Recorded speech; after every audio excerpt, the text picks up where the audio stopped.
Үндсэн хуулийн цэцгийн 2 гишүүний томилгооны асуудал маш удаан хугацаанд орж ирж чадахгүй. Маш удаан хугацаанд л одоо та хоёрын эрэл хайгуул хийгдэж одоо орж ирж байна. Үндсэн хуулийн цэцгийн даргын хугацаа дуусаад даруй 1 жил өнгөрсөн. Үндсэн хуулийн цэцгийн гишүүн ажлаа өөрийн хүсэлтээр өгөөд улсын их хурлын Тамгын газрын ерөнхий нарийн бичгийн даргын албан тушаал томилогдоод бас нэлээд удаж байна. Тэгээд ийм удаан хугацаанд одоо эрэл хайгуул болж орж ирж байгаа та хоёр одоо хамгийн шилдэг хоёр л байгаа юм болоодаа л гэж одоо үзэж байгаа шүү дээ, тийм ээ. Тэгээ би яг та хоёрын талаар нэх айхтар олон юм ярмааргүй байна. Угаасаа одоо улс төрийн хүрээнийхэн бол та хоёрыг хэн гэдгийг мэдэн шүү дээ. Одоо та хоёр бол улс төрийн хүрээнээс орж ирж байгаа хоёр. Энэ бол маргаангүй. Ганцхан юм хүсмээр байна. Мэргэжилтэд үнэнч байгаарай.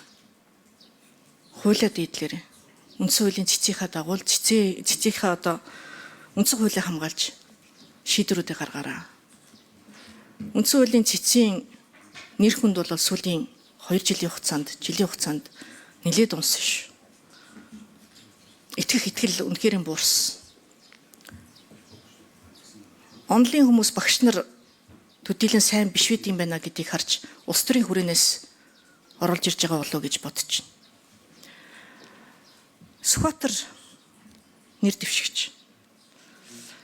Та өөрөө улс төрийн одоо юм дуйлан улс төрийн хэрэгт одоо хутгаж хохирсон хүний нэг.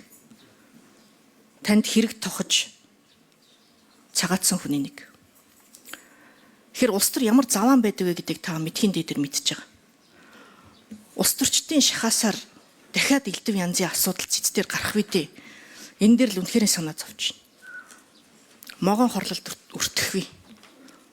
Тэр үнэхээр одоо мэрэгжилтэд үнэнч ард түмнийхээ төлөө хуулийнхаа талд байгаараа л гэж хүсье та. Өөр хэлэх юм алга. Асуулт биш үг хэллээ.